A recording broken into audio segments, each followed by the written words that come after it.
నువ్వు ఏదైతే చెయ్యాలి అనుకుంటున్నావో సందేహించకుండా, భయపడకుండా ముందు ఆ పనిని ప్రారంభించడం మొదలుపెట్టు.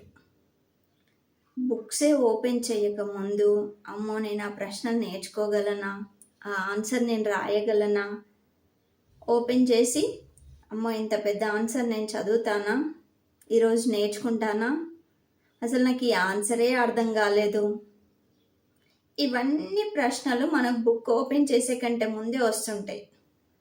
ఒక సబ్జెక్ట్ అంటే మనకు భయం. ఆ సబ్జెక్ట్ బుక్ మనం అసలు బ్యాగ్లో నుండే ఓపెన్ చేయం. అలా కాకుండా ఒక్కసారి ఓపెన్ చేసి దాన్ని చదివిన తర్వాత నీకు అర్థం అవుతుందా లేదా ఒక్కసారి ప్రయత్నించి చూస్తే మనకు అర్థమవుతుంది.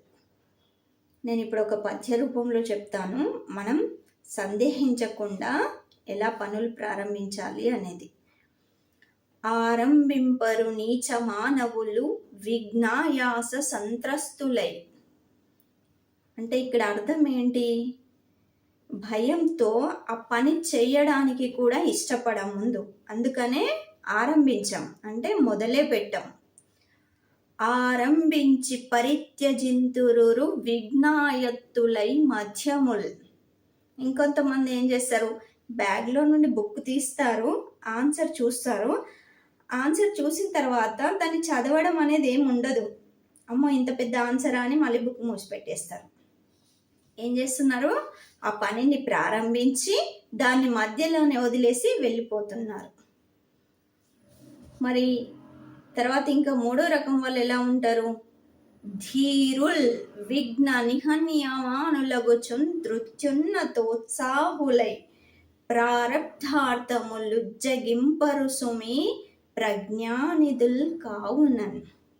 మరి మూడో రకం వాళ్ళు ఏం చేస్తున్నారు? మొదటి రకం వాళ్ళు ఏం చేశారు, అసలు బుక్సే ఓపెన్ చేయలేదు. రెండో రకం వాళ్ళు బుక్ ఓపెన్ చేసి ఆన్సర్ చూసి మూసిపెట్టేశారు. మరి మూడో రకం వాళ్ళు ఏం చేశారు, బ్యాగ్లో నుండి బుక్ ఓపెన్ చేసి ఆన్సర్ చూసి దాన్ని చదివి వాళ్ళకు అర్థమయ్యే వరకు చదివి నేర్చుకొని పరీక్షల్లో మంచి మార్కులు సాధిస్తున్నారు. అందుకనే మనం కూడా ఎలా ఉండాలి, ఇలా మూడో రకం వాళ్ళలాగా ధీరుల్లాగా ఉండాలి. అందుకనే ఏది చూసినా కూడా చూసిన వెంటనే భయపడుతూ మూసేయడం కాకుండా పట్టుదలతో నేర్చుకొని మనం అంటే ఏంటో చూపియాలి.